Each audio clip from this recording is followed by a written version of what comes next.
Hey everybody, it's Jake Mace. This is Venus, and this is Supai, my cattle dogs we rescued. And I wanted to show you guys a little quick video, especially for the Urban Gardening in Arizona Facebook group, my private Facebook group that has almost 4,000 members. Please join if you haven't already. We're gonna show you guys how things are thriving and existing right now in my backyard in this one strip, even though it was 119 degrees yesterday and it's 115 degrees today. Okay, so this is how my yard looks when it's above 115 degrees.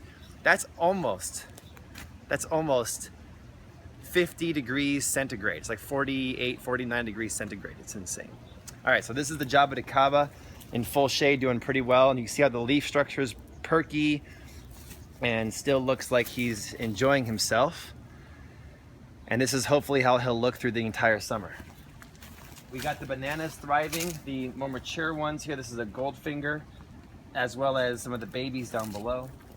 If you guys look to the left, you'll see my little patch of tomatoes that's still putting off tomatoes, even though the flowers will not produce tomatoes as well when it's above 105. It's just too hot to pollinize them.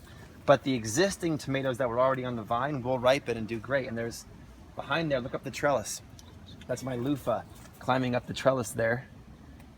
And what's cool about that is that now we're growing a lot of food and plants from seeds that we've grown in previous seasons. So not only is it free, but it's also infinitely better for the climate.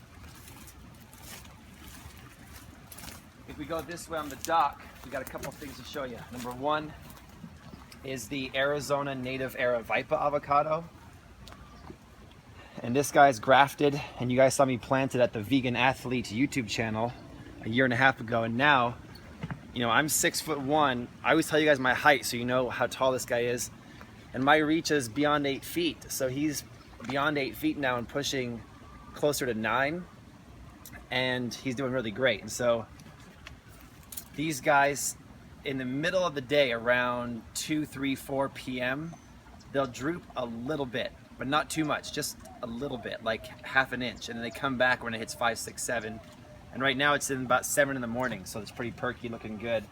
Even putting off a ton of new growth, despite it being 115 degrees Fahrenheit out here. So that's how they look. That's a 1.5 year avocado tree in the ground. Over here is a Cuban white from Seamus O'Leary's. And this Cuban white guava, for the first year, has about 10 or 15 guavas. This one's a pretty big one right there. You guys can see. And they're all over him. So this is the first year, 1 year in the ground, and the second year now he's producing guava, so I'm pretty stoked about that. And then come this way. Got the Tiger Panache fig.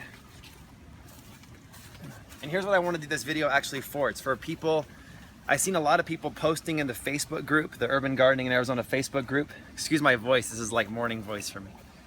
And they've been talking about how they give up and how they're trying to grow their own food, they're trying to grow fruit trees, but this 119, 115 degree weather just caused their trees to completely droop if it was too hot, and then they watered them too much, so then they got stressed from overwater and they lost their leaves, and they don't know what to do. Too much water, too little water, too much heat, too little heat, too much mulch, not enough mulch. They just give up. Don't give up, because the universe rewards people who are tenacious and consistent.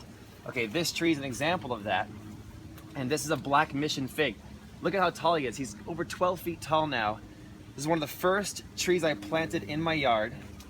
And this guy was a stick in a 2-gallon pot, and I put him in the middle of the yard thinking he'd be a big fig tree, okay? And he did not do very well there. It was mostly clay in the soil. Summertime hit, drooping, almost died. He defoliated a bunch of times. So for 2.5 years, this guy and I struggled to have a conversation. We didn't know each other's language. I even held a martial art class here, which was about throwing weapons, like throwing daggers and throwing needles and throwing shurikens. I do that sort of thing on the side. And one of my students threw a throwing star, a shuriken, into the middle of this tree, because he used to be in the middle of the yard, and it dug into the trunk and cut him in half. I had to tape him immediately. He was bleeding milky white sap. This guy's been abused to hell. Finally decided to start using more compost in the soil, to start using azomite rock dust powder, start using more mulch, straw, hay, leaves, wood chips, all that jazz. And I moved him to a better spot in the yard. This is a spot that's against the fence, more wind protection. He's got more shade, so he's forced to reach into the light to get his sun. Boom, look at the amount of growth. From a 2-gallon stick, 1 stick, 2-gallon, stressed out for 2.5 years. 2013, we put him here. Now for the last 2.5 years, he's been under this condition, and boom, he's doing really well and puts off hundreds of black figs every year.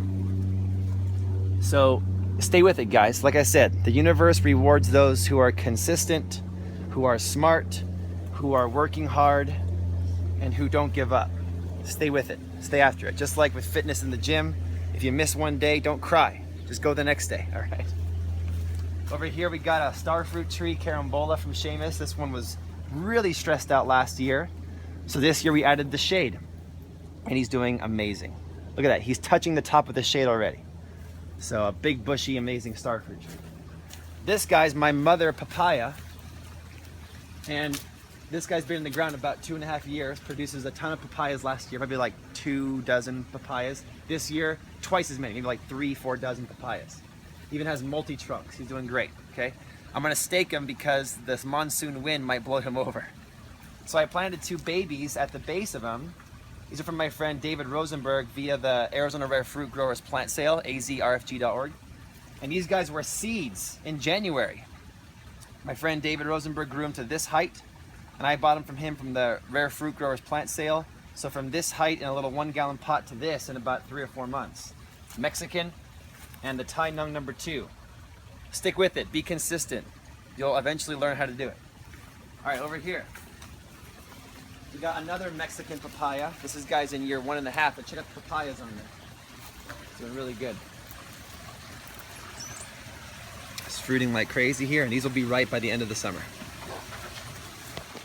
Then to your left over here, this is a Kerry mango tree I got from Seamus O'Leary. And this guy was a little bit of a larger tree when we planted them from Seamus. And I struggled to find the right water system. I finally got it about 3-4 months ago. And so now in the last 3 or 4 months, he's putting off, 6 inches to a foot. Look at this branch right here. See how that's all dark green right here and light green right here? This light green part is the new part, that dark green's the old part. And this is just in the last 2 or 3 months. So he's added a foot of growth everywhere in the last 2 or 3 months. And look at all this new mango leaf growth. Even though it's 115 degrees, he's growing new growth all over the place. And I'm hoping gonna double, triple, quadruple his bushiness, okay? This guy has a lot of protection from the mesquite tree above, which I constantly prune back just enough to bring just enough light and just enough sun to these trees. So no shade needed for these guys. They got the mesquite. And then we'll end the video over here. My tunnel of tropicals. This guy's a Goldfinger Papaya from my friend Joey Mata with the RAR Superfood Company. We got this guy, which I forgot what variety he is. I'm thinking it's actually I don't know, but he's doing pretty well. He's got 2 pups down below. This guy's a Vietnamese, and he just flowered for the first time. My first banana flower, right there. So I'll get bananas this year. And if you guys come over here and spin around, you'll see, if we look back this way, this is like my tunnel of tropicals that's doing very well because they're planted close together, okay? They have friends. They're planted 2 or 3 feet apart each, all over, and they love that because they give protection to each other. They talk it out. They have plant language, okay? And they give each other shade protection and moisture control protection, all that jazz. The lychee tree also doing very well. Look at all this new growth that just came off.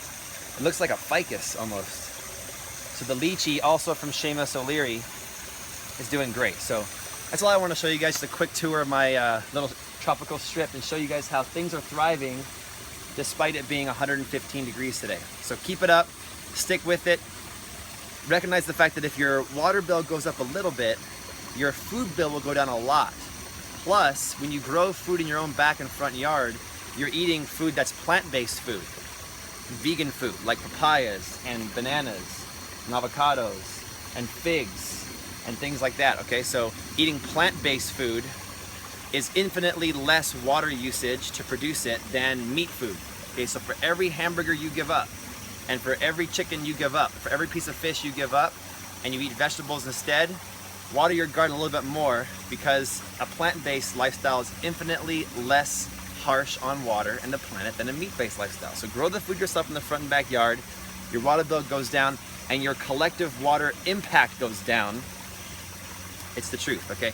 Thanks for joining me here at the Urban Gardening in Arizona Facebook group and my Vegan Athlete YouTube channel. I love you guys. Keep growing something that works. Right now, put in your okra, your eggplants, your watermelons, your Egyptian spinach, your basil. Those guys can make it all summer long.